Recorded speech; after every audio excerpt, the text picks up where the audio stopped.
ॐ नमो भगवते वासुदेवाय।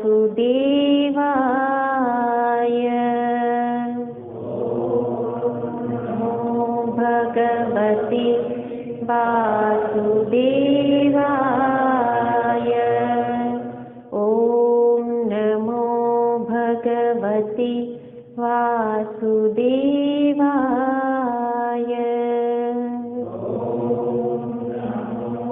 भगवते वासुदेवाय। ॐ नमो भगवते वासुदेवाय।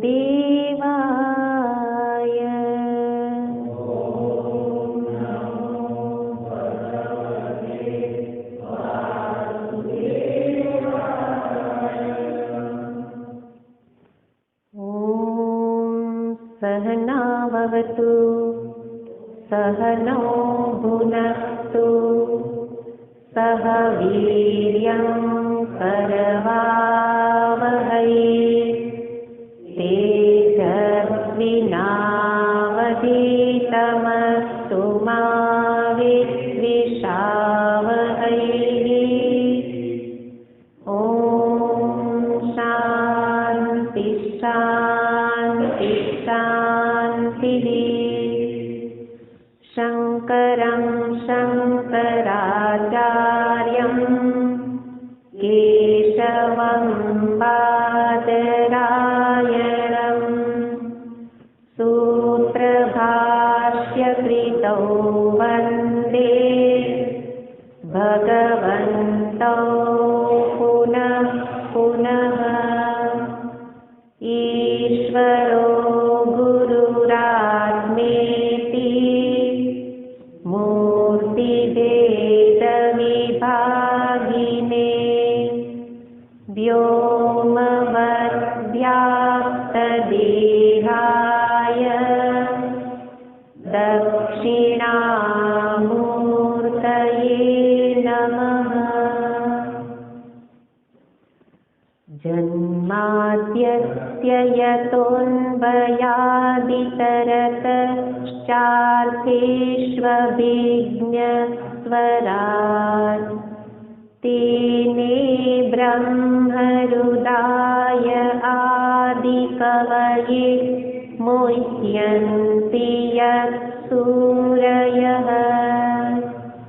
तेजो वारिमृदां यथा विनिमयो यत्र त्रिसर्गो मृषा धाम्ना स्वेन सदा निरस्तकुहकं सत्यं परं धीमहि। स्वभक्तपक्षपातेन तद्विपक्षविदारणम् नृसिंहमद्भुतं वन्दे परमानन्दविग्रहम्।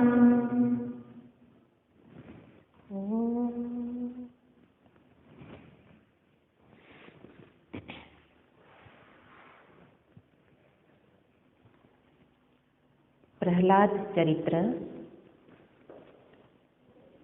વિષયમાં પ્રવેશ કરીએ એની પૂર્વે થોડી આપણા જીવનને સ્પર્શતી વાત જોઈએ. મનુષ્યનું જીવન કઈ રીતે વ્યતીત થઈ રહેલું છે, આપણું જીવન કઈ રીતે પસાર થઈ રહેલું છે, તો કે 4 પુરુષાર્થની સિદ્ધિ માટે ધર્મ, અર્થ, કામ અને મોક્ષ. પણ મુખ્યત્વે એમાંથી અર્થ અને કામ પુરુષાર્થ એના માટે જ જીવનનો મોટો ભાગ વ્યતીત થઈ જતો હોય છે. એટલે કે મનુષ્ય માત્રની દોડ શેના માટે છે? સુખ પ્રાપ્તિ માટે અને દુઃખની નિવૃત્તિ માટે. પુરુષાર્થ કરીએ છીએ એની પાછળનું કારણ શું છે? આટલું જ જોઈએ છે, સુખની પ્રાપ્તિ અને દુઃખની નિવૃત્તિ. અને એ સુખની પ્રાપ્તિ માટે અર્થ પુરુષાર્થ કરીએ, ધન કમાઈએ દિવસ રાત જોયા વિના, અને એ રીતે જે ધન કમાઈએ એનાથી ભૌતિક સુખ સગવડોના સાધન વસાવતા હોઈએ.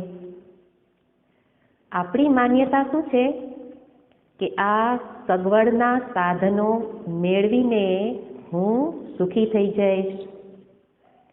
સગવડના સાધનો મેળવીને મારે શું કરવું છે? સુખી થવું છે. તો સુખ મેળવવા માટે આપણે એ સગવડોને અધીન સુખ મેળવવા જઈએ. પણ વાસ્તવમાં આપણો અનુભવ બતાવે છે, આપણો અનુભવ શું કહે છે કે સગવડોના કેટલા સાધનો વસાવ્યા, ભૌતિક સુખ સગવડમાં રહેવા છતાં પણ હજી મને સુખ મળતું નથી. કેવું સુખ? નિત્ય સુખ, હંમેશ માટે સુખ, હે ને? એટલા માટે ફરી પાછું કોઈ બતાવે કે આવું કરશો તો શાંતિ મળશે. સુખ એટલે શાંતિ. આમ કરશો, ધ્યાનાભ્યાસ કરો, થોડા મંત્ર જપ કરો તો શાંતિ મળશે. તો આપણે એ કરવા લાગી જઈએ. તો મૂળમાં જોઈએ છે જે શાંતિ, સુખ જોઈએ છે, એ સુખ પ્રાપ્તિના માર્ગની જ ખબર નથી. અને એટલા માટે આપણા મનગળંત માર્ગે અર્થ ઉપાર્જન કરીને કરવું છે શું? સુખ મેળવવું છે. એટલે કે દુઃખની નિવૃત્તિ કરવી છે. પણ અનુભવ બતાવે છે કે સુખ મેળવવા જતાં હતાશા, નિરાશા જ હાથમાં આવે છે. જીવનમાં ડગલે ને પગલે વ્યક્તિ હતાશ થઈ જાય, નિરાશ થઈ જાય. અને એટલા માટે જે જીવનમાં અત્યંત દુર્લભ છે એવો સત્સંગ, સંતનો સંગ, એ મને આ હતાશા, નિરાશાથી છોડાવી શકે. પણ એના માટે પણ જરૂરી શું છે? ઈશ્વર કૃપા. ઈશ્વર કૃપા, પ્રથમ કૃપા તો જોઈએ આ શરીરની પ્રાપ્તિ માટે. મનુષ્ય શરીરની પ્રાપ્તિ એ જ મોટી ઈશ્વર કૃપા છે, જે બધાને માટે એ પ્રાપ્ત થયેલી છે, મનુષ્ય માત્ર માટે. મહતા પુણ્ય પૌણ્યેન ક્રીતેયં કાયનો ત્વયા. આ એક ભગવાને નૌકા આપી, પણ એ નૌકા એની પાછળ મહતા પુણ્ય પૌણ્ય, ઘણું પુણ્ય ખર્ચીને મળેલી છે. એટલે કે પૂર્વના મેં જ કરેલા કર્મ, એના અધીન જે પુણ્ય પ્રાપ્ત થયેલું, એનાથી શું મળ્યું મને? આ મનુષ્ય શરીર. એટલે ઘણા પુણ્ય ખર્ચ કરી અને મને ઈશ્વરે કૃપા કરી અને મનુષ્ય શરીર આપ્યું. અને એ શરીરમાં ભગવાને શરીર ક્યાં પ્રયોજનથી આપ્યું છે? કે એ મને જાણી અને નિત્ય સુખની પ્રાપ્તિ કરી શકે. એટલે સુખ મેળવવા માટે શરીર આપ્યું. પણ આપણે એ શરીરનો ઉપયોગ ભોગપરાયણ જીવનથી જ એને વેડફી નાખતા હોઈએ. એટલા માટે જરૂરી છે બીજી કૃપા, સંતની કૃપા, મહાપુરુષની કૃપા, કે જે મને શું કરાવે? સત્સંગ કરાવે.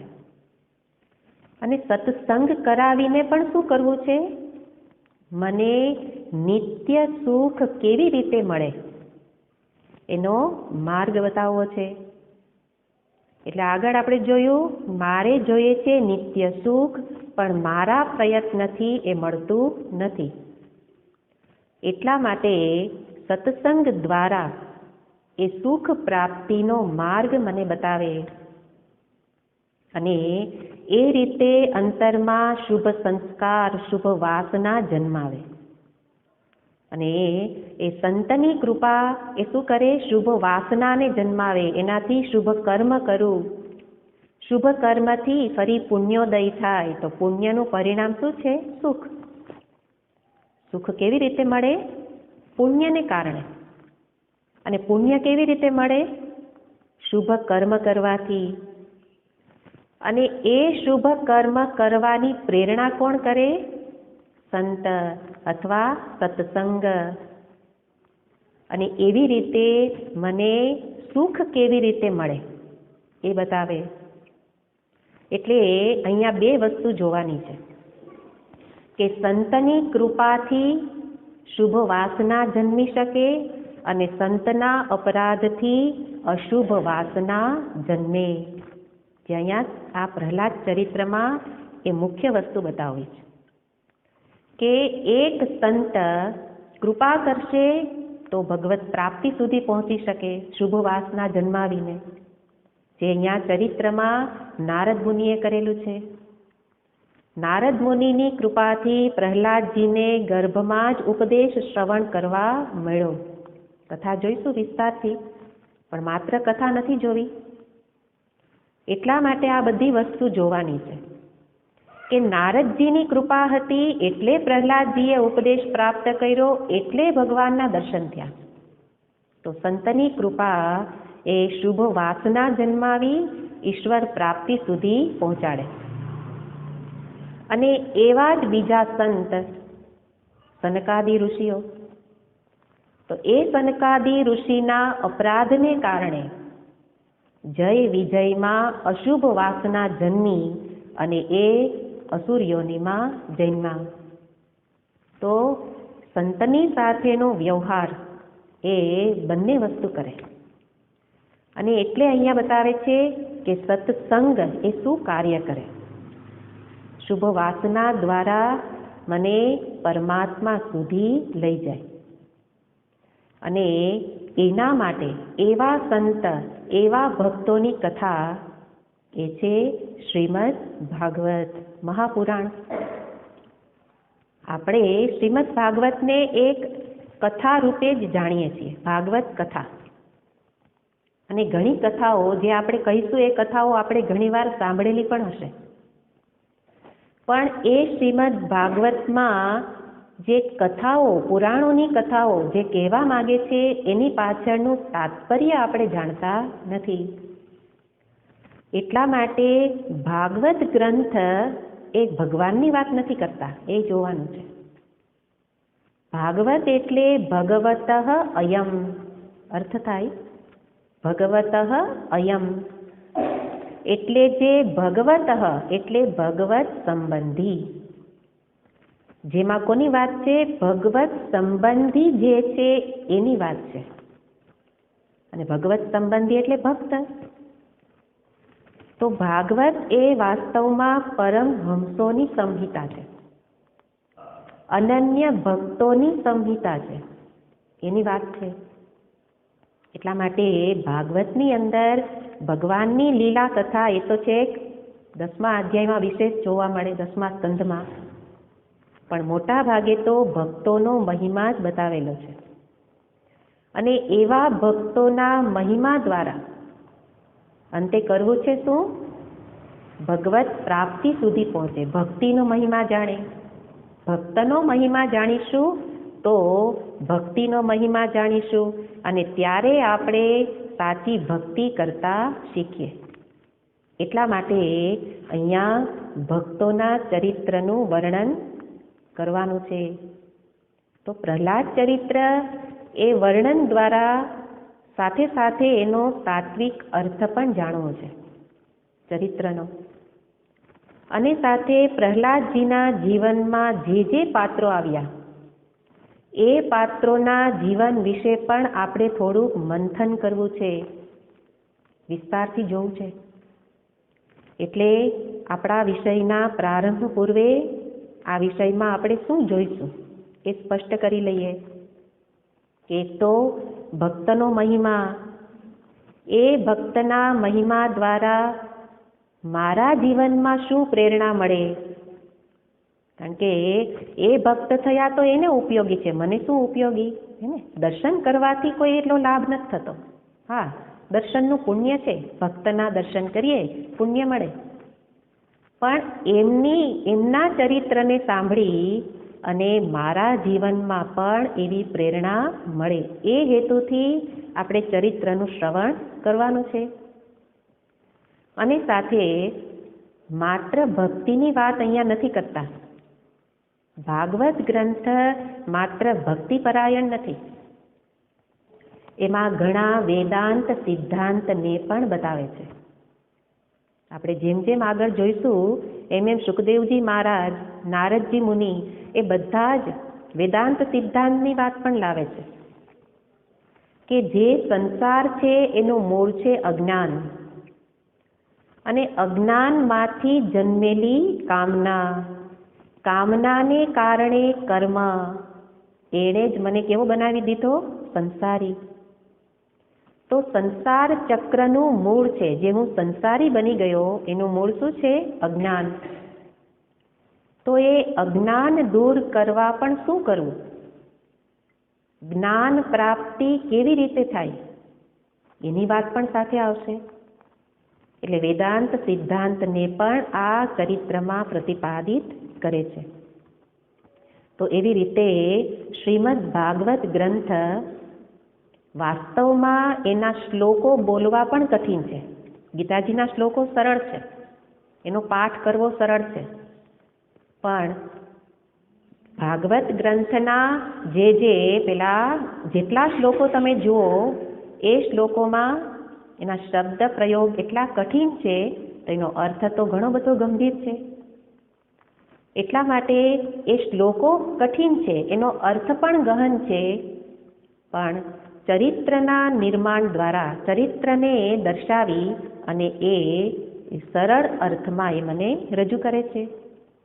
તો એવા ભાગવત ગ્રંથ એમાં જોવા જાઓ તો જેટલી કથાઓ છે, પ્રહલાદજીની કથાઓ તો આગળ જોઈએ, પણ જેટલી ભક્તોની કથા છે એ કથા દર્શાવવાનું પ્રયોજન શું છે?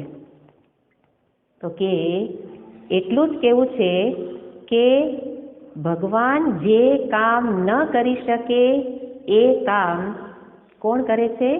ભક્ત કરે છે. જે કામ ભગવાન ન કરી શકે એ કામ કોણ કરે છે? ભક્ત કરે છે. એટલે અહીંયા ભક્તોની કથા વિશેષ દર્શાવે છે. ઘણી બધી કથાઓ છે શ્રીમદ ભાગવતમાં.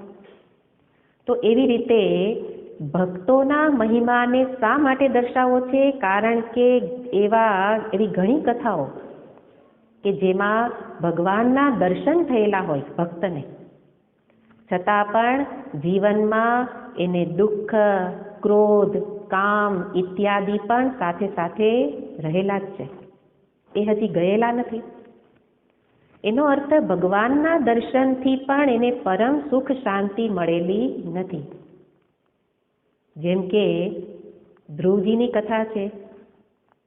ધ્રુવજીને ભગવાને દર્શન આપ્યા હતા, આપણે જાણીએ છીએ, અને એટલા બધા આશ્ચર્યમાં એકદમ હતપ્રભ થઈ ગયેલા કે ભગવાને પછી શંખનો સ્પર્શ કરાવી અને એને ભાન કરાવેલું કે તું જે દર્શન કરે છે હું ભગવાન જ છું, સામે તને જો નારાયણના દર્શન કરે છે તું. અને દર્શન થયેલા ધ્રુવજીને. એવા ધ્રુવજી એના જીવનમાં પછીથી એમના જ ભાઈ ઉત્તમ અને એમને યક્ષોએ એમનો વધ કર્યો. તો ભાઈનો વધ થવાથી ધ્રુવજીમાં એટલો બધો ક્રોધ જન્મ્યો કે એણે ત્યારે ને ત્યારે પ્રતિજ્ઞા લઈ લીધી કે હું આખી પૃથ્વીને યક્ષથી વિહોણી કરી દઈશ, બધા જ યક્ષોને મારીશ. અને બ્રહ્માસ્ત્ર ચલાવવા માટે એ તૈયાર થઈ ગયા. ત્યારે ભગવાનના દર્શન જેણે કરેલા હતા એ ધ્રુવજી, એનો ક્રોધ એટલો બધો હતો કે કોઈથી શાંત થાય એમ નહોતો, અને બધાને ગભરાઈ ગયેલા કે યક્ષોનો વિનાશ થઈ જશે. ત્યારે મનુ મહારાજ આવે છે. મનુ મહારાજ એ ભક્ત છે. ત્યારે મનુ મહારાજ એના ક્રોધને શાંત કરે છે અને કહે છે કે જે હૃદયમાં ભગવત સ્મરણ અત્યાર સુધી રહેલું છે, હે ધ્રુવજી, તમારા હૃદયમાં તો ભગવત સ્મરણ અત્યાર સુધી થયેલું હતું અને એ હૃદય તો અત્યારે ભઠ્ઠી થઈ ગયેલું છે. એવી ભઠ્ઠી એવા હૃદયમાં ભગવાન ક્યારેય રહી શકે નહીં. એટલા માટે તમારા હૃદયને શાંત કરો, સ્વસ્થ થાઓ. ક્રોધ એ કોઈ ઉપાય નથી. તો એવી રીતે મનુ મહારાજના ઉપદેશથી અંતે ધ્રુવજી શાંત થયા અને એનો ક્રોધ પછીથી ગયેલો છે. એવી જ રીતે જુઓ કે નૃસિંહ ભગવાનનું પ્રાગટ્ય ક્યારે થયું? હિરણ્યકશ્યપુનું કલ્યાણ એ કાંઈ એમના કર્મથી ભગવાનના દર્શન થાય એમ નહોતા, પણ એમના ઘરે ભક્ત પ્રહલાદનો જન્મ થયેલો. તો ભક્તના અનુગ્રહથી પિતાનું કલ્યાણ થઈ ગયું. તો જેટલી કથાઓ જુઓ એમાં પરીક્ષિત રાજાને જુઓ કે પરીક્ષિત રાજા એમને તો બ્રાહ્મણનો શ્રાપ હતો અને એ શ્રાપથી મુક્તિ ભગવાન નથી આપી શક્યા. હે ને? આપણે જોઈએ છીએ કે ભક્તનું ચરિત્ર કેટલું મહાન છે. તો એમના શ્રાપથી મુક્તિ માટે સુખદેવજી મહારાજે ભાગવત કથા કહેલી છે. તો એ પ્રકારે જુઓ તો ભક્ત જ કોઈ પણ વ્યક્તિના ઉદ્ધાર કરવા માટે નિમિત્ત બને છે. એટલા માટે જે કથાઓ છે એ બતાવે છે કે જે કામ ભગવાન નથી કરી શક્યા એ કામ ભક્તએ કરેલું છે. એટલા માટે ભક્તની શરણાગતિ, સંતની શરણાગતિમાં રહીએ તો સત્સંગ મળે અને સત્સંગ શું કાર્ય કરે? સદ્ભાવ જન્માવે, શુભ કર્મની પ્રેરણા આપે અને એ પ્રકારે મને મારા જીવનને સુખી થવાનો માર્ગ બતાવે. આગળ જે આપણે ચર્ચાનો પ્રારંભ કર્યો હતો કે એ કથા શ્રવણથી મને શું લાભ? આ જ લાભ છે, સુખી થવાનો માર્ગ બતાવે.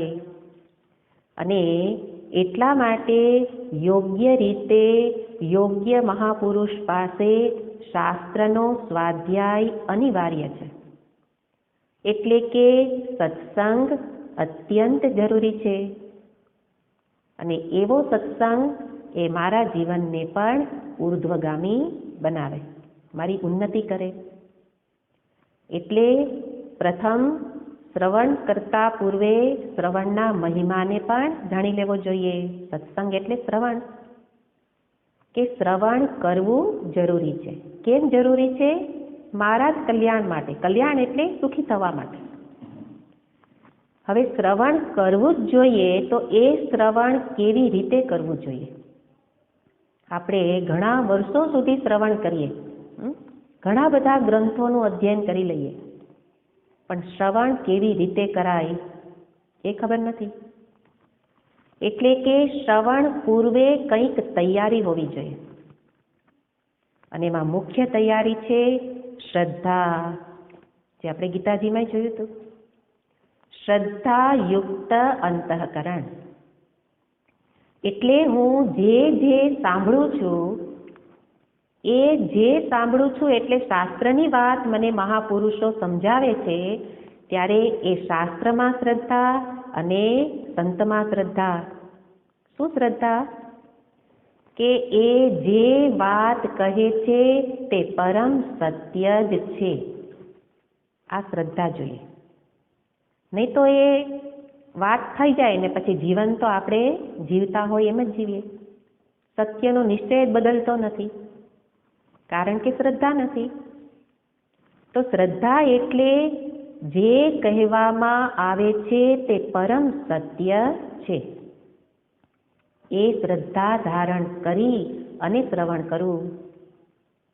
અને બીજું, થોડા ઘણા અંશે મારું ચિત્ત, મારું મન નિર્મળ હોવું જોઈએ, મારું મન શુદ્ધ હોવું જોઈએ. આમ તો મનની શુદ્ધિ તો પછી દીર્ઘકાળના સત્સંગથી શ્રવણથી જ થશે, પણ જ્યારે પ્રારંભ કરું ત્યારે મારું મન સાપેક્ષ રીતે થોડા ઘણા દોષોથી મુક્ત હોવું જોઈએ. દોષ મુખ્ય છે રાગ અને દ્વેષ. જો અત્યંત રાગ દ્વેષ હશે અને શ્રવણ કરતા હોઈએ તો ત્યારે પરિસ્થિતિ શું થશે? તો કે જ્યારે કોઈ દોષ બતાવવામાં આવતો હોય તો ત્યારે તરત જ કોઈક બીજી વ્યક્તિ યાદ આવશે. હા, આ દોષ એનામાં છે. એટલે દોષ બતાવે ત્યારે મને કોઈક દ્વેષનું પાત્ર યાદ આવશે કે આને આ સાંભળવા જેવું છે, હે ને? કે કોઈ દોષ બતાવે તો તરત શું યાદ આવે? આ મારા ઘરનાએ સાંભળવા જેવું છે, કારણ એનામાં આ દોષ છે. તો એનો અર્થ શું છે? અંતર એટલું નિર્મળ નથી, એટલે દોષ બહાર દેખાય છે. બહાર દોષ દેખાય છે કારણ કે બહાર દ્વેષ છે. એવી જ રીતે કાંઈક ગુણનું પ્રતિપાદન થતું હશે તો ત્યારે કોનામાં દેખાશે? પોતાનામાં. હા, જે કહો છો એ બધું મારામાં છે. એનો અર્થ શું? રાગ મને મારા માટે, બીજા માટે દ્વેષ. તો જ્યાં રાગ હશે એનામાં ગુણ દેખાશે અને દ્વેષ હશે ત્યાં દોષ દેખાશે. એટલા માટે ચિત્ત સાપેક્ષ રીતે રાગ દ્વેષથી થોડા રાગ દ્વેષ ઓછા થયેલા હોવા જોઈએ. એટલે કે દોષ બતાવે એ પોતાના દેખાય, ગુણ બતાવે એ બીજામાં દેખાય. એવું ચિત્ત હશે તો શ્રવણ તરત જ લાભ કરશે. એટલે શ્રવણનો એટલો અપાર મહિમા. શ્રવણમ કીર્તનમ વિષ્ણુ. નવધા ભક્તિમાં પ્રથમ ભક્તિ છે શ્રવણ. અને ઉપનિષદ પણ બતાવે શ્રોતવ્યો મંતવ્યો નિધિધ્યાસિતવ્ય. શ્રવણ કરો. તો શ્રવણનો અપાર મહિમા બતાવ્યો છે. ને આપણા જીવનમાંય જેટલું જેટલું શીખીએ છીએ એ બધું સાંભળી સાંભળીને જ શીખીએ. આપણને કોઈ નાના હતા અને બાળપણનો ફોટો બતાવે તો આપણે નથી ઓળખતા કે આ કોણ છે. પણ જે માતા પિતા હશે કહેશે કે આ તો તું જ છે, નાની હતી ત્યારે આવી હતી. ત્યારે ઓળખાણ કેવી રીતે થઈ? સાંભળીને, શ્રવણથી. એવી જ રીતે શ્રવણથી જ ઈશ્વરની ઓળખાણ પણ થાય. અત્યારે આપણે ભક્તિભાવ આપણા જીવનમાં છે પણ એ ઈશ્વરને ઓળખતા નથી. એટલે આપણા માટે અત્યારે કલ્પિત ઈશ્વર છે કે આવા કોઈક હશે. પણ શ્રવણ દ્વારા ઈશ્વરની ઓળખાણ થાય. ધર્માનુષ્ઠાન કેવી રીતે કરવું, યોગાભ્યાસ કેવી રીતે કરવો, આ બધું જ, અને જ્ઞાન કેવી રીતે પ્રાપ્ત કરવું, ભક્તિ કેવી રીતે કરવું, એ બધું જ શ્રવણથી જ જાણવા મળે. એટલા માટે એ શ્રવણનું અપાર મહિમા બતાવવામાં આવે છે. તો આ ચરિત્ર પૂર્વે આપણા મનમાં આટલી સ્પષ્ટતા હોય કે મારે સુખ જોઈએ છે. સુખી થવાનો માર્ગ કોણ બતાવશે? ભક્ત બતાવશે, સંત સત્સંગ બતાવશે. એટલા માટે શ્રવણ કેવી રીતે કરવું? શ્રદ્ધાપૂર્વક નિર્મળ હૃદયથી કરું. આટલું જ્યારે ચિત્ર સ્પષ્ટ હોય ત્યારે જ આગળ ભાગવતની કથાઓનું હાર્દ આપણે સમજી શકીએ. આપણે કથાઓ ખાલી નથી કરવી, કથાના હાર્દ સુધી જવું છે. અને એટલા માટે આ શ્રવણના મહિમા દ્વારા હવે જેનું શ્રવણ કરવું છે એ છે પ્રહલાદ ચરિત્ર. એટલે કે પ્રહલાદજીના જીવન વિશેની વાતો સાંભળવી છે. અને એ પ્રહલાદ ચરિત્રને શ્રીમદ ભાગવતમાં સપ્તમ સ્કંધમાં કહેવામાં આવેલું છે. 7મા સ્કંધમાં. કુલ કેટલા સ્કંધ છે ભાગવતના? 12 સ્કંધ છે. 12 સ્કંધ છે. એમાંથી 7મો સ્કંધ પ્રહલાદ ચરિત્ર છે. અને એની પૂર્વે જે 6થો સ્કંધ છે એમાં ભગવાને ઈશ્વરના અનુગ્રહની વાતો કરેલી છે. એવી બધી કથાઓ છે કે દૈત્ય ઉપર, અસુરો ઉપર કે માનવ ઉપર ભગવાન ઈશ્વર અનુગ્રહ કરતા જ રહે છે. પણ એ ઈશ્વરનો અનુગ્રહ હંમેશા સમાન નથી. એ વસ્તુને અહીંયા સ્પષ્ટ કરવી છે. કારણ તો કે એક જ કારણ બતાવે છે મારા અંતરમાં રહેલી વાસનાઓ. એટલા માટે સપ્તમ સ્કંદનું બીજું નામ છે ઉતિ સ્કંદ. ઉતિ ઉતિ એનો અર્થ શું છે?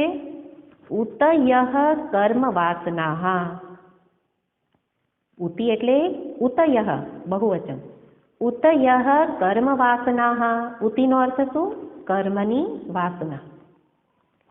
એટલે ઉતિ એનો ધાતુ ઉપરથી અર્થ છે ગૂંથવું, જોડવું. જેને આપણે કહીએ ને જાડું ગૂંથે, કરોળિયો જાડું ગૂંથે, તો એ ઉતિ શબ્દ એના માટે વપરાય.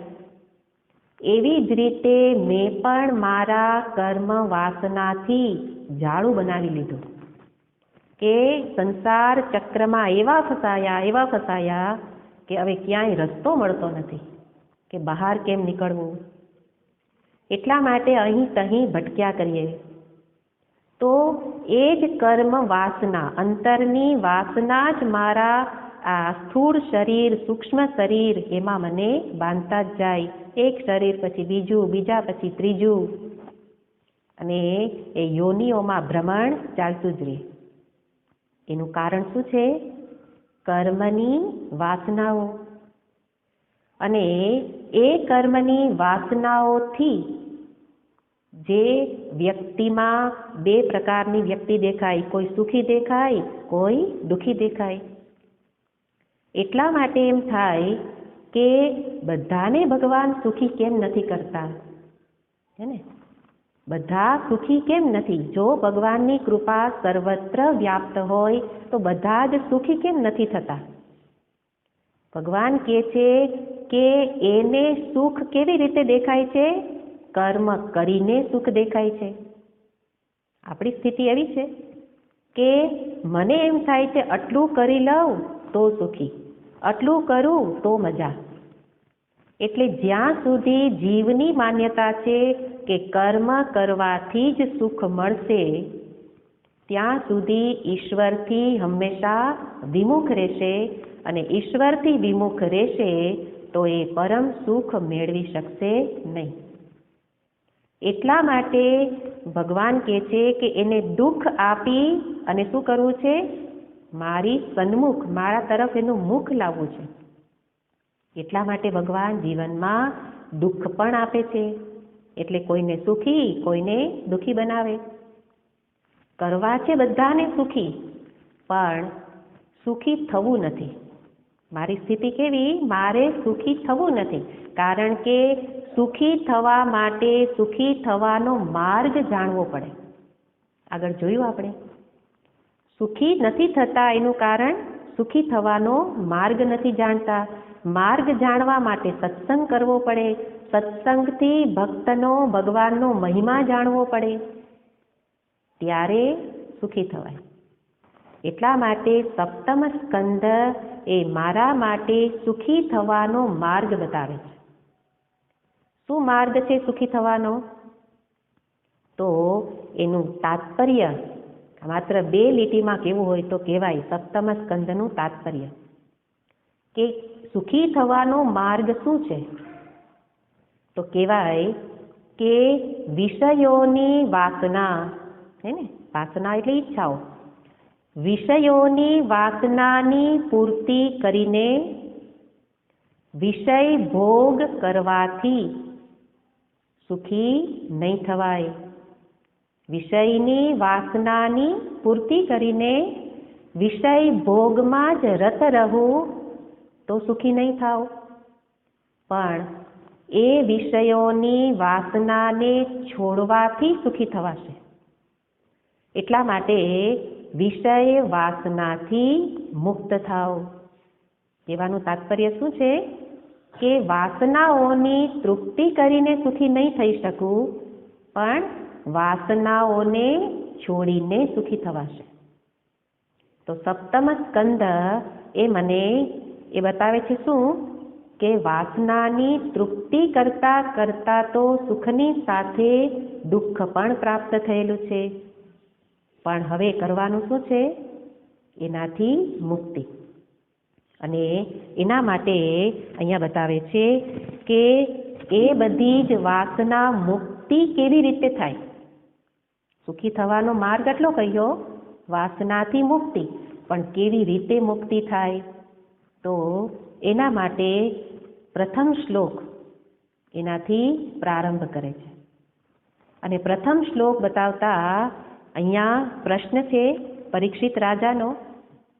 ભાગવત કથા પરીક્ષિત રાજાને સુખદેવજી મહારાજ એ કહી રહેલા છે.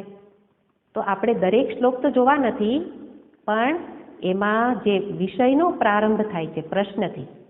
તો પ્રથમ શ્લોકમાં જે પ્રશ્ન બતાવે છે એને બતાવતા કહે છે કે પરીક્ષિત રાજા સુખદેવજી મહારાજને પ્રશ્ન કરે છે કે સમઃ પ્રિયઃ સુહૃદ બ્રહ્મન, સમઃ પ્રિયઃ સુહૃદ બ્રહ્મન ભૂતાનામ ભગવાન સ્વયં ઇન્દ્રસ્યાર્થે કથમ દૈત્યા નવધિ દ્વિષમો યથા. કહેવાનો અર્થ છે કે ભગવાન તો વાસ્તવમાં કેવા છે? તો કે છે સમઃ પ્રિયઃ સુહૃદ. ભગવાન આપણા માટે પણ આપણી જાણકારી એ જ છે કે ભગવાન તો બધા માટે કેવા હોય? સમ હોવા જોઈએ.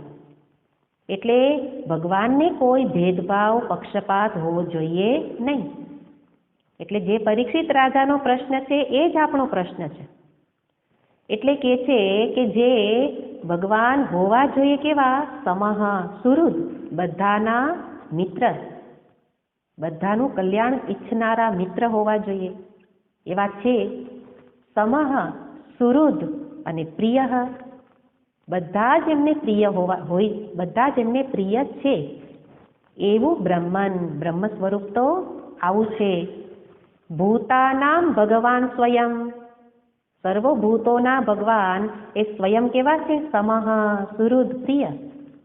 એવા ભગવાન ઇન્દ્રસ્ય અર્થે કથમ દૈત્યન અવધિ વિષમઃ, એવા ભગવાન જે સમઃ છે એ વિષમ કેમ થઈ ગયા?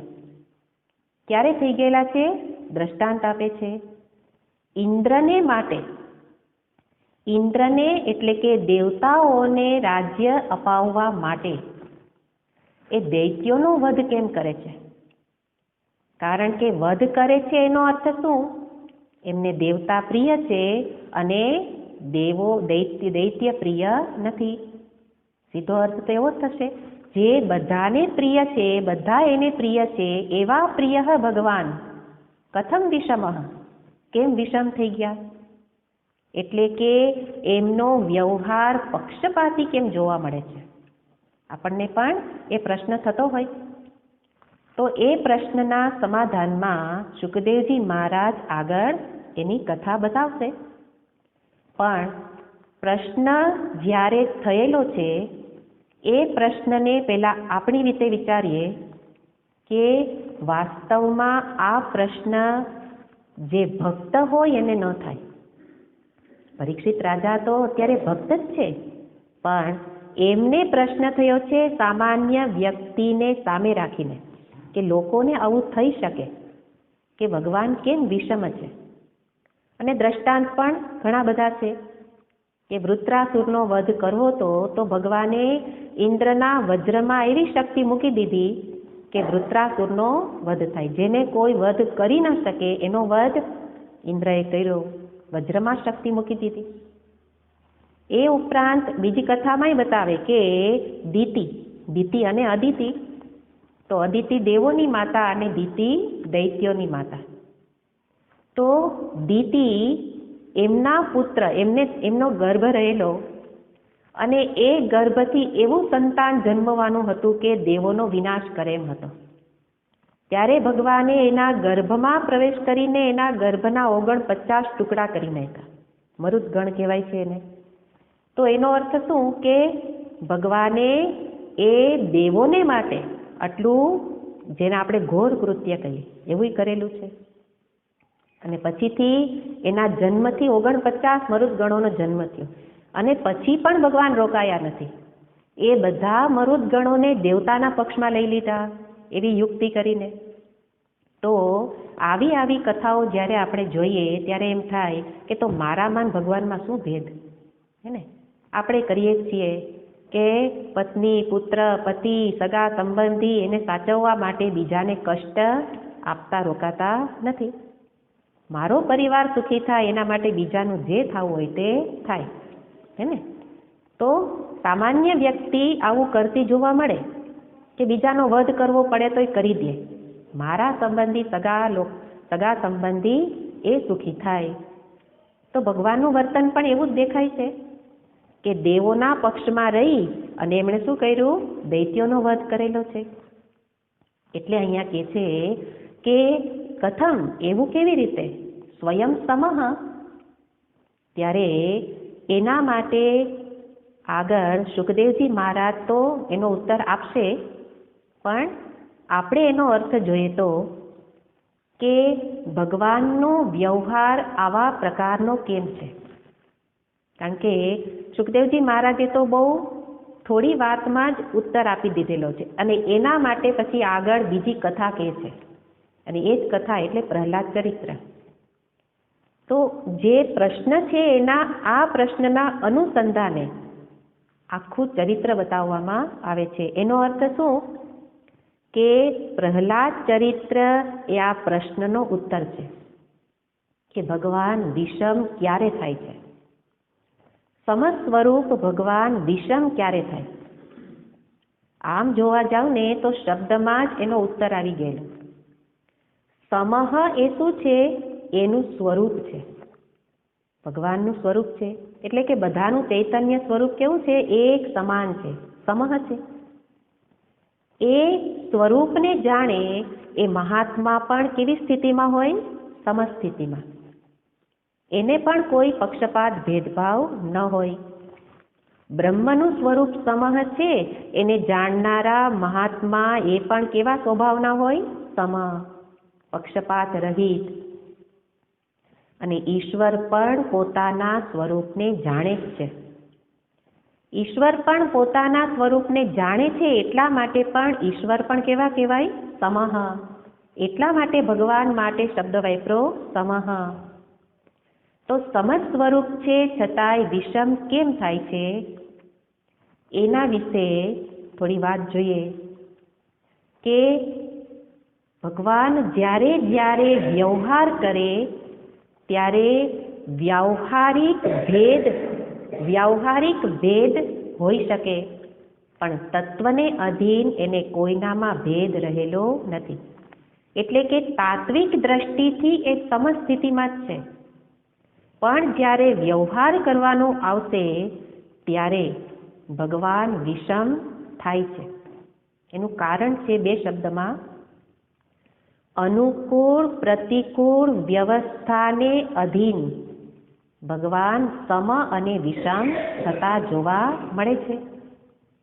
અનુકૂળ પ્રતિકૂળ પરિસ્થિતિ છે એને અધીન, એટલે કે જે વ્યક્તિ ભગવાનને અનુકૂળ છે એના પ્રતિ ભગવાન સમ દેખાય છે, અને જે વ્યક્તિ ભગવાનથી પ્રતિકૂળ છે એના માટે કેવા દેખાય છે? વિષમ. એવી રીતે અનુકૂળ એટલે શું? તો કે જે ભગવાનની ભક્તિ કરે છે, જે ભગવાનની સમીપ છે, એના તરફ મુખ છે, એ અનુકૂળ. અને જે ભગવાનથી પ્રતિકૂળ એટલે પીઠ કરીને બેઠો છે, એને પીઠ કરીને બેઠો છે, એને ઈશ્વરની કૃપા દેખાતી નથી. છે તો સમા, છે તો કૃપાળુ, બધા પ્રતિ સમાન કૃપા છે, પણ જે પીઠ કરીને બેસે એને કાંઈ ભગવાન દેખાય નહીં, તો એની કૃપા અનુભવાય નહીં. જેમ કે કલ્પવૃક્ષ છે, તો કલ્પવૃક્ષ તો દેવતાઓ કલ્પવૃક્ષ નીચે રહી અને પોતે જે ઈચ્છે એ મનોરથને એ પૂર્ણ કરે છે. પણ દૈત્ય એ કલ્પવૃક્ષને ઉખેડીને ફેંકી દે તો કલ્પવૃક્ષ કેવી રીતે સહાય કરે? એમાં વૃક્ષનો શું વાંક? વૃક્ષએ કાંઈ વિષમતા કરી કહેવાય નહીં. વૃક્ષ તો બધાને એના સંકલ્પ પૂરું કરવા માટે જ એનું સર્જન છે, કલ્પવૃક્ષ. પણ દૈત્ય એનો લાભ જ નથી લેતો. લાભ ન લે, એને ઉખેડીને ફેંકી દે તો પછી કલ્પવૃક્ષ કેવી રીતે સહાય કરે? અને એટલા માટે આવા ઘણા બધા દ્રષ્ટાંતો છે કે ઠંડી લાગતી હોય તો તમે સૂર્યના તાપમાં જઈને બેસો. સૂર્યનો તાપ તો બધા માટે એક સમાન છે, પણ તમે એક રૂમમાં ભરાઈને બેસો અને કહો કે ઠંડી ખૂબ છે, તેમાં સૂર્યનો શું વાંક? એવી જ રીતે ભગવાન તો સર્વ પ્રતિ સમ છે, પણ અભક્ત માટે જાણે કે વિષમ બની જાય, કારણ કે એને ભગવાન પ્રતિ કોઈ ભાવ જ નથી, એટલે કે એની કૃપાને જોવા માટે દ્રષ્ટિ જ નથી. એટલા માટે કારણ બતાવી શકાય કે ભગવાન તો સમહ જ છે, પણ વિષમ જેવા દેખાય છે.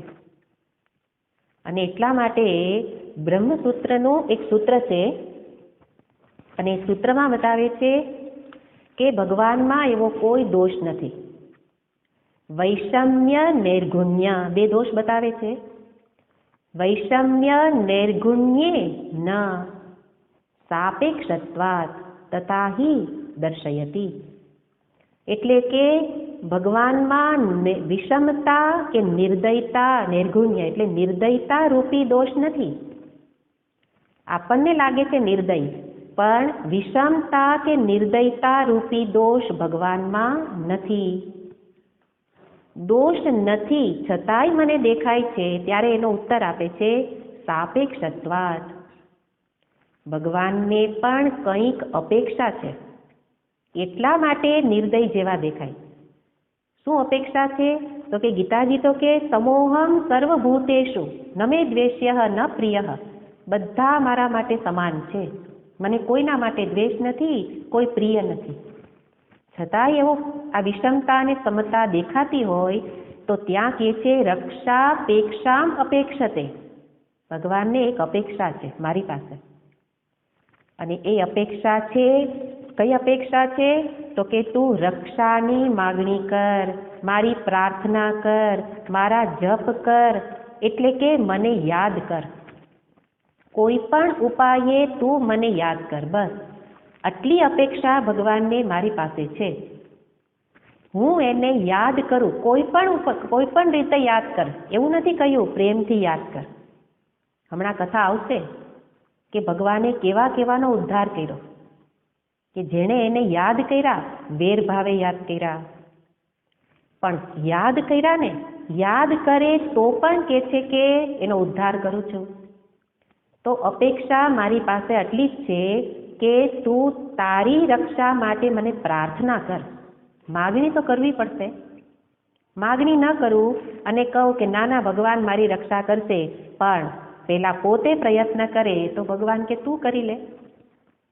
તું તારા બધા જ પ્રયત્ન છોડીને મારી પાસે માગણી કરવા આવ, દ્રૌપદીજીની જેમ. દ્રૌપદીજીએ પેલા બધાને વિનંતી કરી, ત્યાં સુધી ભગવાન ન આવ્યા, પણ બધા બે હાથ છોડી અને હે ગોવિંદ હે ગોપાલ કરતા વેદ ભગવાન હાજર. એટલે કે છે કે હું આ સમ અને વિષમ દેખાવ છું તો જરૂર હું વિષમ પણ છું, પણ ક્યારે છું? જ્યારે તને મારી જરૂર જ નથી, તને તારા પોતાના બળ ઉપર એટલો બધો ભરોસો છે, તો પછી તારી રક્ષા એ હું કરું તોય તમને દેખાશે નહીં. રક્ષા વાસ્તવમાં બધાની કરે છે, પણ એને દેખાય નહીં. કોને ન દેખાય? જેને પોતાના બળ ઉપર અભિમાન છે, હું કરી લઈશ, મારે ભગવાનની જરૂર નથી. રક્ષા તો વાસ્તવમાં એ જ કરે છે, પણ ભગવાન કહે છે એને દેખાશે નહીં. જ્યારે જેણે માગણી કરી, પ્રાર્થના કરી, એને દેખાય કે હા મેં બોલાવ્યા અને ભગવાન પધાર્યા. તો સર્વત્ર ઈશ્વર કૃપા છે, પણ દેખાશે કોને? જે એની માગણી કરે, પ્રાર્થના કરે, એટલે કે ભક્તને દેખાશે. અને સાથે થોડીક આગળ જોયું તું એમ વેદાંતની વાત પણ સાથે આપણે જોઈ લઈએ, કારણ કે અહીંયા બંને વસ્તુ બતાવશે. ભક્તિને આધીન અર્થ કર્યો કે જે ભક્ત છે એને દેખાશે કે ભગવાન તો સમ છે, પણ અભક્તને દેખાશે કે મારા માટે ભગવાન પક્ષપાત કરે છે, મારા માટે વિષમ છે. એવી જ રીતે હવે સત્ય વસ્તુને અધીન જુઓ તો સર્વત્ર જે કોઈ આકારો બનેલા છે, જે એ પછી દૈત્ય હોય, અસુર હોય, માનવ હોય કે ભગવાન હોય, જ્યારે કોઈ એક આકાર ધારણ ભગવાન કરે ત્યારે એ આકાર ધારણ કરવા માટે એમણે પ્રકૃતિનો આશ્રય લેવો પડે. પ્રકૃતિ એટલે જેમાં 3 ગુણ છે. તો ત્રિગુણાત્મિકા પ્રકૃતિનો આશ્રય જેણે લેવો પડે. સત્વ, રજસ, તમસ. તો સત્વ, રજસ, તમસનો આશ્રય લઈને જ ભગવાન પણ અવતાર ધારણ કરે છે. મારા માને ભગવાનમાં ભેદ એટલો કે હું એ ગુણોને અધીન થઈ જાઉં. ગુણો નચાવે એમ આપણે નાચીએ. સાત્વિકતા આવી જાય તો આપણા અંતરમાં કરુણા પ્રગટી જાય, અને તામસિકતા આવે તો કોઈ ઉપર ક્રોધ કરી લઈએ. પછી ઈચ્છા છે કે ક્રોધ નથી કરવો તોય થઈ જાય. કેમ? કારણ કે આપણે માયાને વશ થઈ જઈએ. માયા એટલે પ્રકૃતિ એટલે જેમાં 3 ગુણ રહેલા છે. તો આપણે માયાને વશ છીએ. ભગવાન અવતાર લે ત્યારે પણ 3 ગુણનો સ્વીકાર તો કરે જ છે. એના વિના તો શરીરની રચના ન થાય. પણ એ માયાપતિ છે, એટલે કે 3 ગુણોને પોતાના વશમાં રાખે છે. એટલા માટે જ્યારે જેને મદદ કરવાની હોય ત્યારે એવો ગુણ ભગવાન ધારણ કરે, એવો સ્વીકારે. જેમ કે દેવોને મદદની વાત અત્યારે પ્રશ્નમાં છે. ઇન્દ્રને કેમ વધારે મદદ કરે, દૈત્યનો કેમ વધ કરે? તો કે છે કે દેવોને જ્યારે સહાય કરવી હોય, દેવોને શક્તિ આપવી હોય તો ભગવાન સત્વગુણને વૃદ્ધિ કરે. ભગવાન બધું, કારણ કે એ તો સ્વેચ્છાએ જન્મ લે છે, એટલે ભગવાન પોતાનામાં સાત્વિકતા વધારે અને દેવોને શક્તિ પ્રદાન કરે. પણ ઘણી કથાઓ છે કે જેમાં ભગવાને દૈત્યોને, રાક્ષસોને પણ સહાય કરી છે.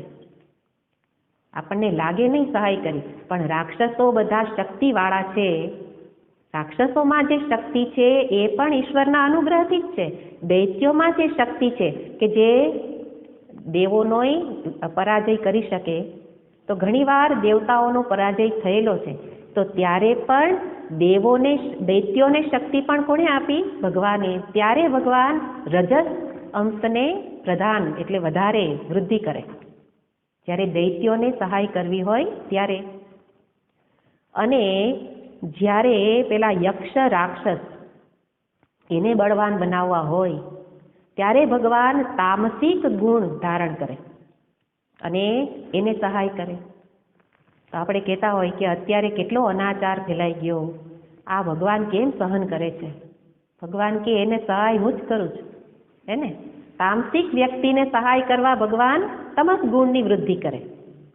અને એ પ્રકારે ભગવાન 3 ગુણોનો આશ્રય કરી અને એની સૃષ્ટિને ટકાવી રાખે છે. અને પછી જ્યારે અત્યંત તામસિકતા વધે ત્યારે એ જ પરમાત્મા એનો વધ પણ કરે. તો એ રીતે સમગ્ર પ્રકૃતિને અધીન જુઓ તો 3 ગુણથી જ બધું કાર્ય થાય છે અને બધાને ભગવાન સહાય કરે છે. એટલા માટે માત્ર દેવોને સહાય કરે છે એવો અહીંયા પ્રશ્ન છે. એનું સમાધાન આપણે આપણી રીતે જોયું કે એક અર્થમાં જ્યારે ભગવાનની ભક્તિ કરીએ, રક્ષાની માગણી કરીએ તો ભગવાન મને સહાય કરે, એટલે કે સહાય કરે છે તે દેખાય. અને જ્યારે જ્ઞાનને અધીન અર્થ જોઈએ તો પ્રકૃતિના ગુણોને કારણે ભગવાન એ પ્રકારે કરતા હોય એવું દેખાય છે. અને એ રીતે પ્રકૃતિના ગુણોને ધારણ કરી અને એણે જે કાર્ય કરવાનું છે કરે છે. તો કયું કાર્ય? પોતે પહેલેથી જ નિશ્ચિત કરેલું છે કે મારે કોને બળવાન બનાવવાના છે. દૈત્યોને બળવાન બનાવીને પછી એનો વધ કરવો છે. નિર્બળનો વધ શું કરવો તો, હે ને? એટલે પેલા બળવાન બનાવે અને પછી વધ કરે. તો એવી રીતે કોઈ પણ રીતે ભગવાનનું સ્મરણ કરશે તો એના માટે આ વ્યાવહારિક દ્રષ્ટિથી શું કહેવાશે? ભગવાન એના માટે સમ છે. અને જે એનું સ્મરણ કરતો નથી એના માટે ભગવાન કેવા છે? વિષમ છે. પણ અહીંયા સુખદેવજી મહારાજ એમણે અહીંયા પ્રકૃતિની વાત કરેલી છે, માયાના ગુણોની વાત કરેલી છે, અને એ વાત કરી અને સીધા આગળના ઇતિહાસને બતાવવા માટે પરીક્ષિત રાજાને એ કથા સંભળાવે છે કે તમારા પ્રશ્નનો ઉત્તર આ ઇતિહાસમાં રહેલો છે, માટે સાંભળો. અને એ ઇતિહાસને પ્રારંભ કરતા પૂર્વે કહે છે કે સુખદેવજી મહારાજ કહે છે, પરીક્ષિત, તમારા પ્રશ્નથી હું અત્યંત પ્રસન્ન થયેલો છું. અને એની પ્રશંસા કરે છે. કેમ? કારણ કે તમારા કારણે મને પણ આ ચરિત્ર કહેવાનો લાવો મળ્યો, ભગવાનની વાત કરવાનો મોકો મળ્યો. એટલે જોવાનું એ છે કે એક વ્યક્તિ પ્રશ્ન કરે અને બધાને સત્સંગ મળી જાય. એટલે કહે છે કે પરીક્ષિત, તમે જે પ્રશ્ન કરેલો એ જ પ્રશ્ન આ ઇતિહાસ, આ કથામાં રાજા યુધિષ્ઠિરે કરેલો. રાજા યુધિષ્ઠિરે નારદજીને પ્રશ્ન કરેલો. ક્યારે કરેલો? તો કહે છે કે જ્યારે રાજસૂય યજ્ઞ, મહાભારત યુદ્ધ પૂરું થયા પછી રાજસૂય યજ્ઞ યુધિષ્ઠિરે કરેલો હતો. અને એ યુધિષ્ઠિરે રાજસૂય યજ્ઞ કર્યો ત્યારે એમના યજ્ઞમાં બધા જ રાજાઓને આમંત્રણ હતું. કારણ કે યુધિષ્ઠિર કહેવાય છે કે અજાત શત્રુ છે. નહીં તો એમ થાય કે શત્રુને આમંત્રણ નથી દેવું, પણ યુધિષ્ઠિરને કોઈ શત્રુ નથી. અજાત શત્રુ એટલે જેને કોઈ શત્રુ નથી. અને શત્રુનો અર્થ જાણવા જેવો છે. સાતનાથ શત્રુ, સાતનાથ જે સતાવે એને કહેવાય શત્રુ. શત્રુનું કામ શું છે? સતાવે, પીડા આપે. પણ યુધિષ્ઠિરને શત્રુ નથી એનો અર્થ શું? એને કોઈ સતાવી શકે નહીં, એવું કોઈનામાં સામર્થ્ય જ નથી કે યુધિષ્ઠિરને દુઃખી કરી શકે. એટલા માટે એને શત્રુ નથી. એટલે મહાત્માઓને કોઈ શત્રુ ન હોય. કેમ ન હોય? એને કોઈ સતાવી ન શકે. મહાપુરુષોનું એ લક્ષણ છે. કારણ કે યુધિષ્ઠિરની પણ નિંદા કરનારા, ગાળો બોલનારા વિરોધીઓ અનેક હતા, ઘણા હતા. અને એમાંય જ્યારે એમને ઝૂકટું રમ્યા હોય ત્યારે તો આપણે પણ કંઈને કહેલું હોય, તો એમને કહેનારા ઘણા હતા. પણ એમની વાતોને ક્યારેય યુધિષ્ઠિરે ચિત્તમાં લાવેલી નથી. હંમેશા ધર્માનુષ્ઠાનમાં જ લાગેલા છે. ચિત્ત ધર્માનુષ્ઠાનથી જ એનું યુક્ત હોય. એટલે ક્યારેય ચિત્ત એના વિશે વિચારે નહીં, એની જીભ ક્યારેય એના વિશે વિરોધી બોલે નહીં, મન વિચારે નહીં. એવા યુધિષ્ઠિર હતા. અને એવા યુધિષ્ઠિર અજાત શત્રુ હતા. યુધિષ્ઠિર નામ જ છે યુધિ સ્થિર. યુધિ સ્થિર, જે યુદ્ધમાં હંમેશા સ્થિર હોય. એટલે કે વિપરીત પરિસ્થિતિ આવે તો પણ એની અડગતા, નિશ્ચળતા ક્યારેય ડગે નહીં. એ ક્યારેય વિક્ષિપ્ત જ ન થાય. અને આપણે જોયું જ છે ક્યારેય કથામાં યુધિષ્ઠિર વિચલિત નથી થયેલા. અર્જુન થયેલા, ભીમ થયેલા, યુધિષ્ઠિર નથી થયેલા. એટલે યુધિષ્ઠિર એનું નામ છે. એવા યુધિષ્ઠિરની કથા અહીંયા સુખદેવજી મહારાજ પરીક્ષિત રાજાને દર્શાવે છે કે તમે જે પ્રશ્ન કર્યો એ જ પ્રશ્ન યુધિષ્ઠિરે પણ કરેલો. કોને કરેલો? નારદ મુનિને. કે ભગવાન આટલા વિષમ કેમ છે? આ જ પ્રશ્ન. એટલા માટે હે પરીક્ષિત, આપના પ્રશ્નનો ઉત્તર નારદજી આપેલો છે એ મુજબ હશે. એટલે જુઓ, મહાપુરુષોનું જે મહાનતા, કે હું એના શબ્દ તને કહી દઉં અને પછી તું એમ કે મને તો સુખદેવજી મહારાજે ઉત્તર આપ્યો, એવું નથી. હું જે ઉત્તર આપીશ એ પણ કોનો આપીશ? નારદજીએ જે ઉત્તર આપ્યો છે એ જ ઉત્તર હું તને આપીશ. એટલા માટે, કારણ કે તારો પ્રશ્ન એ જ યુધિષ્ઠિરનો પ્રશ્ન છે. પણ એ જે કથા બતાવે છે એને આપણે પછી જોઈશું.